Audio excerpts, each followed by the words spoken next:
Hello, everybody, and we welcome you to this edition of News You Can Use. I'm your host, Thera Martin Milling, and I am glad to be back with you in your home or your place of business, wherever it is that you happen to be watching this program on LaSalle TV, Comcast Channel 56, and on Verizon Fios Channel 36. We are back for another season. Again, Happy New Year, everybody, and glad to be here.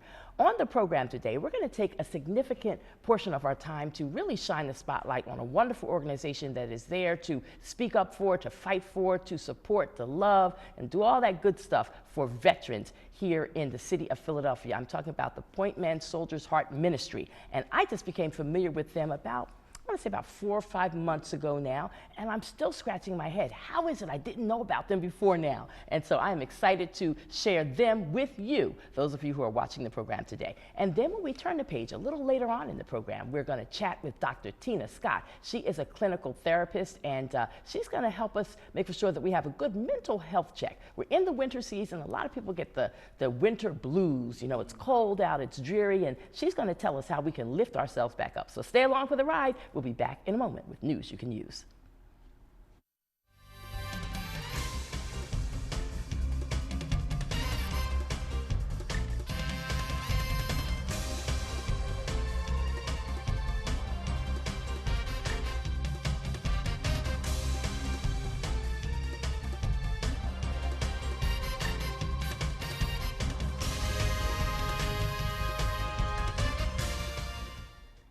Well, hello, everybody, and welcome to this edition of News You Can Use. Two very special gentlemen sitting by my side. I don't want to waste any time. We have the president of the Pointman Heart Soldiers Ministry organization, Mr. Deacon Jim Abrams, and you representing coming out of Triumph Baptist Church, where Reverend James S. Hall is the senior pastor, right? You're correct. Okay, yes. And sitting by his side, Minister Ari Maretazan, who is the executive director of the Pointman Ministries, correct? Yes, that's correct. All right, well, I'm so glad that both of you are here, and I thank God for the opportunity to be called upon to almost be like a fill-in, because that's where our relationship started. And from the door, we went off to the races, and you guys can't get rid of me now. Let me just preface everything by saying that I am an Army brat. I was born on an Army base, Fort Benning, Georgia. You're born. 57 years ago. And I'm proud of it, proud of it. And I learned how to salute and to do a bunch of Army stuff before I could even walk or talk. My father taught us how to make our beds the Army way and tight. All of that tight. He, you know, my mother used to always say, he thinks y'all are his little soldiers. And I think maybe he did think that because, Sure. I mean, we were brought up very strict and all of that. But I thank God for all those experiences today. It helped make me the woman that I am. And the best thing I like about having been an Army brat is that I've lived all across this great United States. For whatever reason, my dad was transferred around a lot. I'm told this because he was an excellent chef, and all the top-notch military guys wanted my dad to prepare food for him. I don't know if that story is true or not, but that's what we were always told. It's and true. So I've lived all over the country, and I thank God for it. And so I've lived around all kinds of people, Irish, Italian, every kind of person you can think of. I've lived with them. That gave me exposure, and so I love everybody, you know? I just love all kinds of people, and it's a good thing. So it was positive for me on one hand. On the other hand, as an Army brat, it was tough because we were always moving a lot. Yes. But our military, I have great respect because of how I was brought up, how I was raised, and I just recognize that men like you and the women who are not here today, but women like the women who have served, you made a conscious decision, I believe the majority, I'm going to serve my country. And realizing that you are putting your life on the line for us, for people you don't even know, but you're putting your life on the line. So I would think at the end of the day, after you have served and you made it home safely, that we should all fall over ourselves to be supportive to you, to welcome you home, to say thank you for your service, to make for sure you have housing, a job, and all the medical care you would ever need for the rest of your life. But I'm told by you gentlemen, you don't always get that. No, it did not. And I thank you, Sister Thera, for inviting us here this afternoon. No, I wasn't really too keen going into the military because I was in college, and I was there for 6 months. And then December of '65, I received a letter. This was my second letter. I was calling myself ducking the draft. And so the second letter that I received, it said, I will report. you know. And I knew then that I didn't have a choice. I had two choices, go to jail or go into the Army. Wow. So I chose going into the Army. So you fought in World War II? No, Vietnam. Vietnam War. Okay, Vietnam okay. War. Yeah, yes. that would have been my dad who was in World War II. Forgive me. Yes, Yeah, yes. yeah. I was in Southeast Asia. Yes. 1966. And what age were you at? 19. 19. Yes, 19. Going to a foreign country to fight in a war when that's not what your makeup was. You're a kid from Philly. South Carolina. South Carolina, Yeah, where my country boy. people are from. Country boy, Okay. yes. Yeah. What part of South Carolina? Marion, South Carolina. Yeah, you're right near my people. Yeah, yeah. Yes. Yeah. Wow. So, but you went. I went, and right now, as I look back, I think, would I do it again?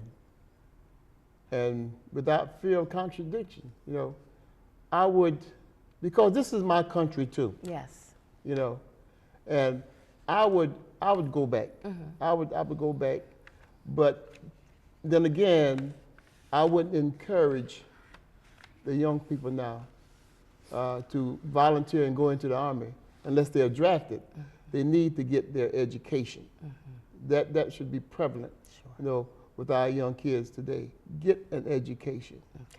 Okay. Ari Moretazan, tell your story a little bit. Well, I don't want to tell my story. I want to talk about veterans, and my story is big, and it's deep, and this show wouldn't be able to handle it. I don't think. It needed to set aside. As you well know, my story is in a book called Bloods, an oral history of the Vietnam War told by black veterans.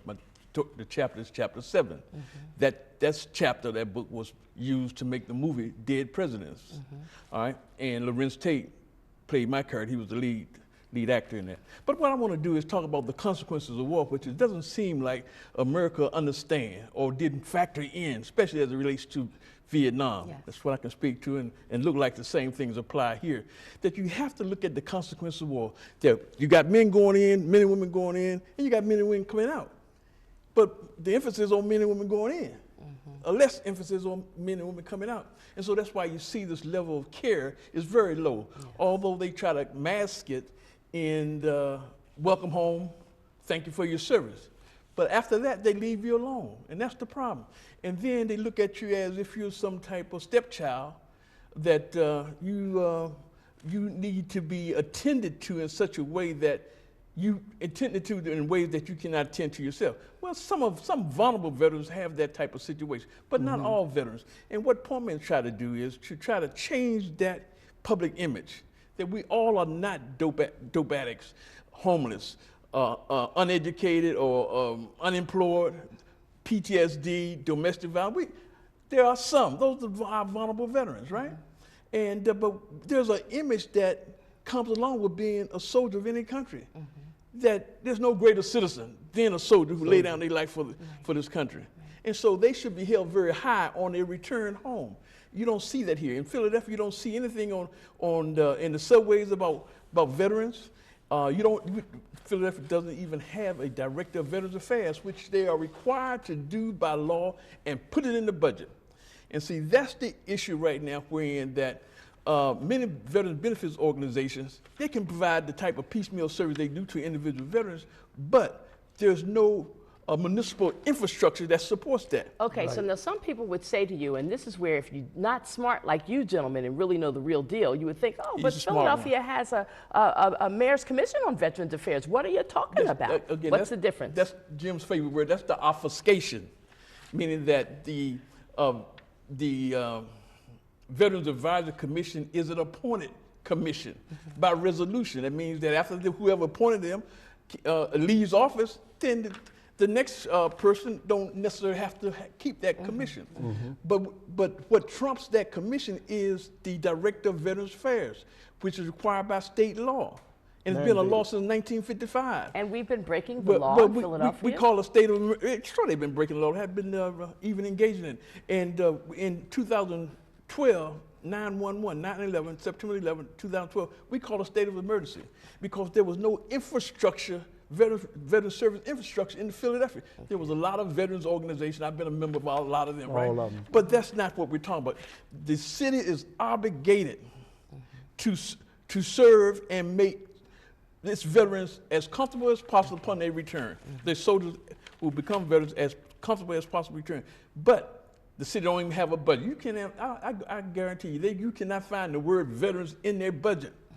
So with this new mayor, new administration, this is a new year. We're still in January as this show is being taped anyway. Yeah. There is an opportunity. You said you've already talked with Yes. Our mayor Yes. at Strawberry Mansion High School when he was doing a meeting there. Yeah. And he has committed to meeting with you guys to talk further? Yes, we had a short meeting with him after the town hall meeting. Yes. And he said, we told him, in fact, he know what we need and what we're all about because he was a city council person before he became mayor. And he said that he would meet with us and he would see if he can get things right.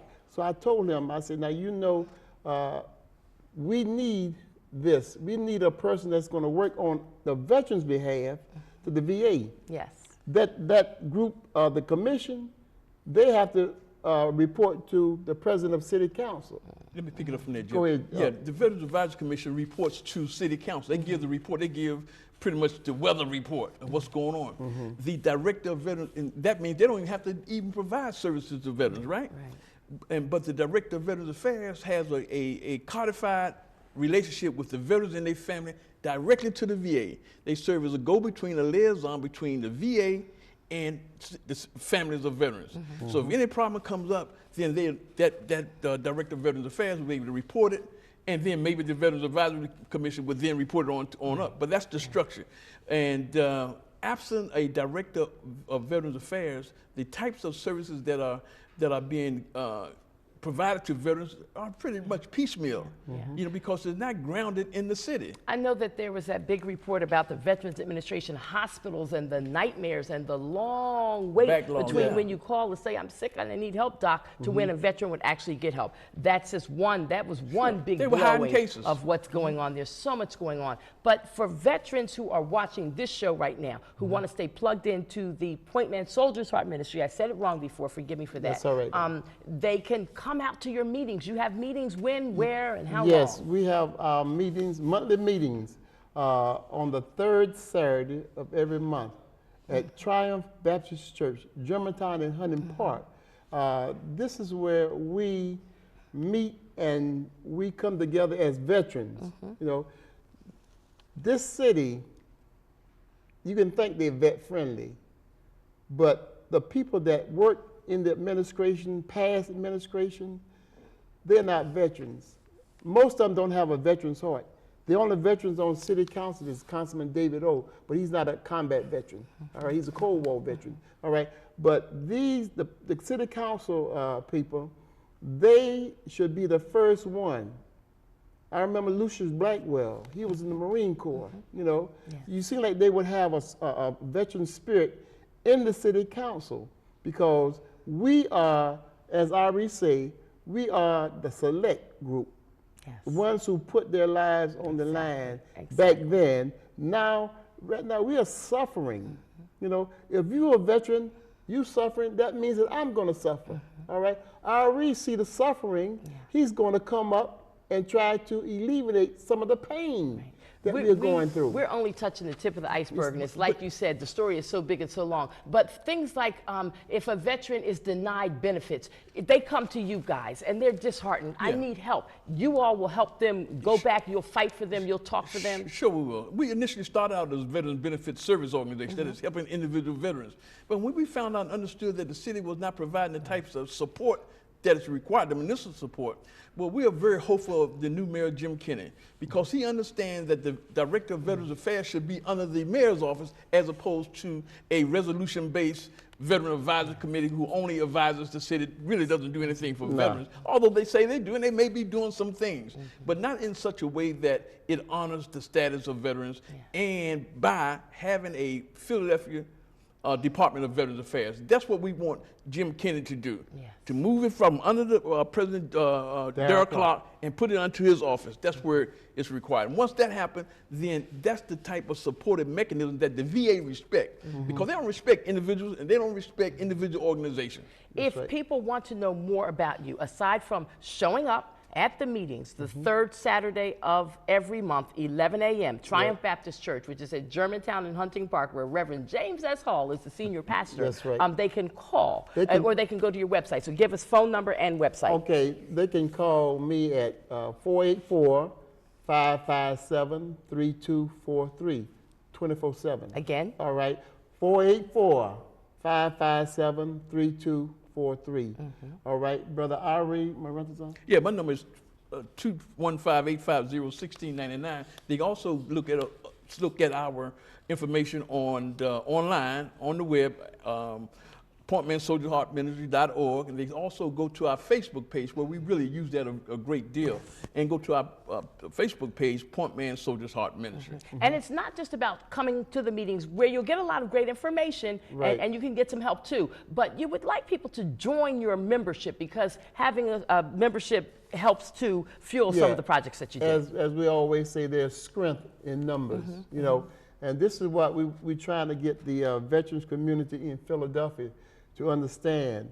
There's entity out in the marketplace that want to keep us separated, you know, and it bothers me because, like I tell those who may be veterans but never fought in a war, you know, never laid in a rice paddy, you know, never been shot at, you know, they don't have a clue the feeling that I have inside of me for veterans, male or females. And Vietnam, it was a color, but it wasn't a color.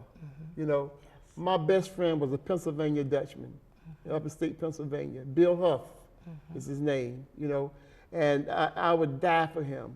I have on my card, greater love than no man, that he give his life for a friend. And 50 years later, that's still my motto. Feel like that. I feel like that. What a wonderful story. You guys got to come back again, because this was not enough. We want to keep telling the story because we want to help veterans here in the Delaware Valley, and certainly right here in Philadelphia. So Pointman, you will be back, all right? Thank you very much. Okay, we're going to keep it moving as we go forward. Turning the page, we're going to talk to Dr. Tina Scott next. She's got some mental health tips for us.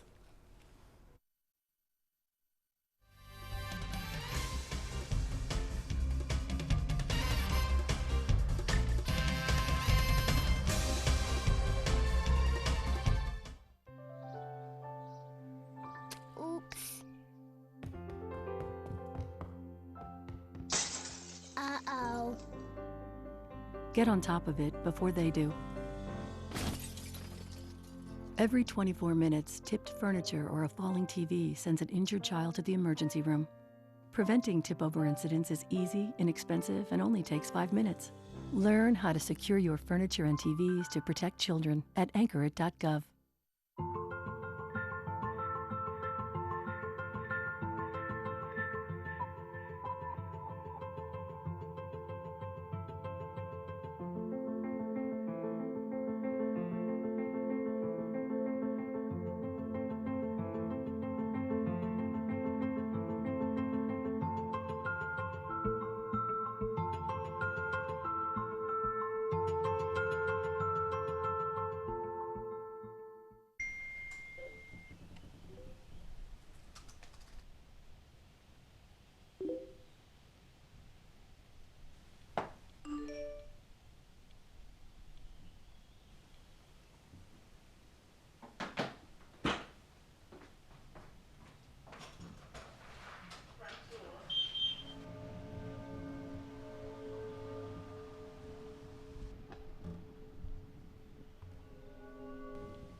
We all have a role to play here at Richard Petty Motorsports.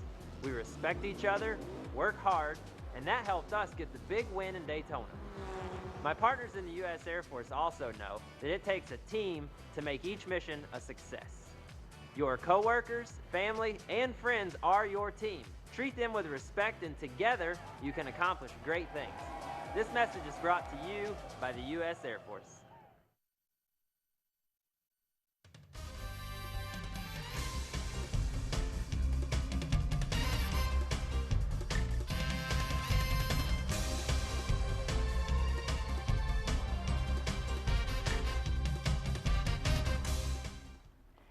And we're back now, everybody. Glad to be with you one more time. And we have with us Dr. Tina Scott. This is not her first time here at News You Can Use. We are glad to have you back again. You look marvelous, sis. Thank you for having me. Yeah, you're just growing and doing wonderful things. And I thank you for being a guest on my radio program as well, talking about mental health issues and trying to help people on the radio whenever and wherever we can. Yes. Yeah. So today, I specifically wanted you to sort of address the whole issue of the winter blues. It's something that's very real, and some people actually get it. And I think maybe, just maybe, I've had it once or twice in past years when it's just like when you get one of those blizzards years when it just seems like the snow is never going to stop, and you're looking out the window and everything is white and you feel frozen and you can't go anywhere and you're miserable. Yes. So, well, if you think about it, now it's kind of dark and gloomy. You're not getting a lot of sunlight. So it's a disorder called seasonal affect disorders. When the seasons change and the climate change and there's very little sun, and I find that I get more clients coming into my office depressed, like I'm not sure why I'm sad, it's something going on. So what I do is I have them trend and track when they notice that there was a change. And they said normally when the season changed, they changed. So normally what we recommend, of course, therapy, but also too, more exposure to sunlight. So they have created these little lamps that you can actually put on your desk or whatever to help increase your intake in sunlight. But it does happen. And what happens is people tend to ignore it and think that it's going to just go away, and it doesn't. Is winter blues, is that something that perhaps elderly people may get a little more than younger people, or people who are more shut in might get, as opposed to people who are going out working every day, even though it may be bitter cold, we still got to go out? Yeah, well, definitely isolation. When you look at isolation, that's a key factor of someone that's pretty much going down that downward spiral, because they isolate themselves from everyone. So regardless of what age you are, if you're finding yourself being to yourself, keeping to yourself, and you're just thinking on your own thoughts, yes, definitely you'll experience some blues, some sadness, a lot of nights that you're crying just because you feel alone, but you're actually putting yourself in that space. So what I try to do is encourage my clients to get involved. There's so many different things on social media, like Meetup, where there's different groups that have like interests, and I try to get my clients to go out and make sure it's safe. But just expose yourself, socialize. But there's other things under that that keep them from socializing and networking with other people. I always count it to God that with my own self, when I may have a challenge about something that's going on in life and I'm a little down about it. When we first met, I was going through career change that I hadn't planned for, as in given a pink slip, and I was going through it, and you talked me through that as a new friend, which I will appreciate and love you for forever.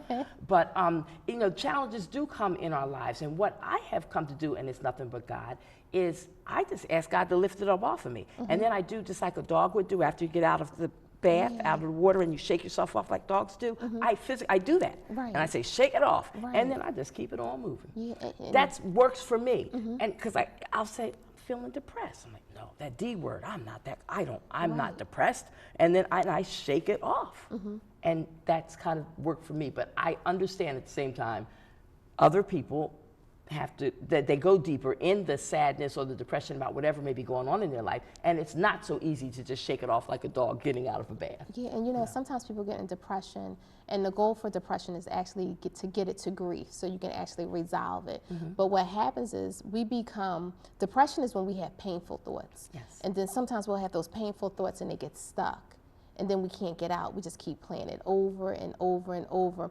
When someone dies, we pretty much put that in a place. But let's just say you were experiencing a breakup or something like that, and the person rejected you. So in your mind, you still have hope that that relationship will rekindle and move forward. But each time you find that that's a no, you go down that downward spiral, only to keep getting yourself stuck. It's like a hamster, just keep running, getting nowhere. So the goal is to help people with depression get to grief.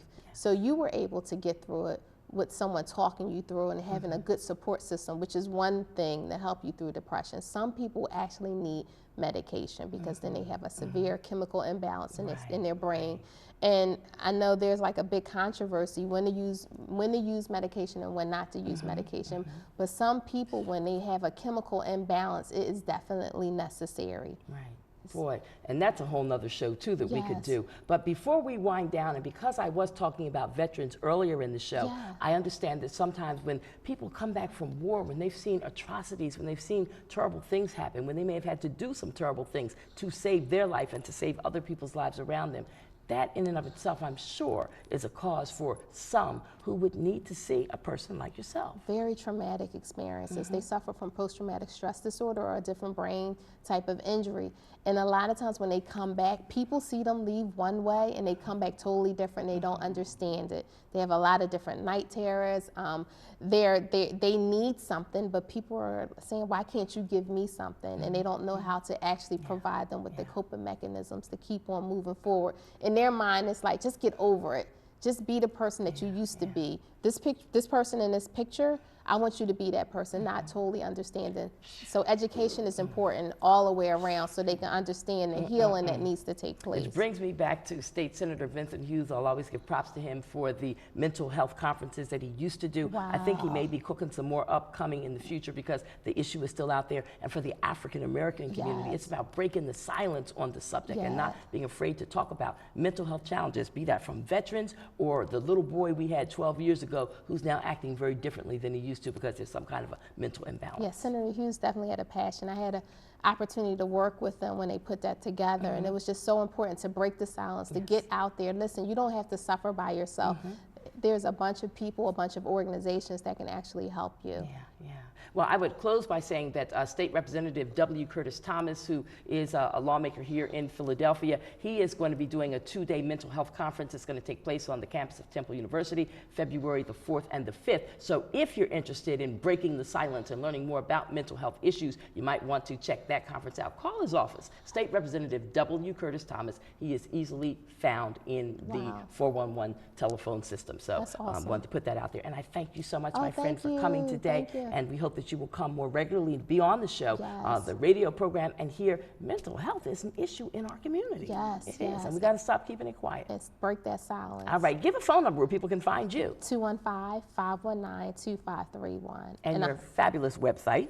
Dr. Tina Scott, LPC.com. All right, thank you, my friend. I thank love you. I love you, sis. I love coming. Yep. All right, that does it for us, folks. We are gotta get out of here now. And I do want to remind you to check out the radio program that we do at 900 AM WURD. I have the early bird show of all things. I'm on Mondays through Fridays, 6 to 7 a.m. The program is called Daybreak on Word. I'm glad to be back in radio, and I'm so thankful to LaSalle TV for picking me up when I was down and giving me an opportunity to do a program over here. And we want to continue to try to make the programs worthy of the opportunity to be on this station and to share information about our community, or things to uplift our community, things like uplifting our veterans. You got it? Okay, good. That's it. Again, we're out. Remember that life is fragile, everybody. Handle it with prayer. Take care.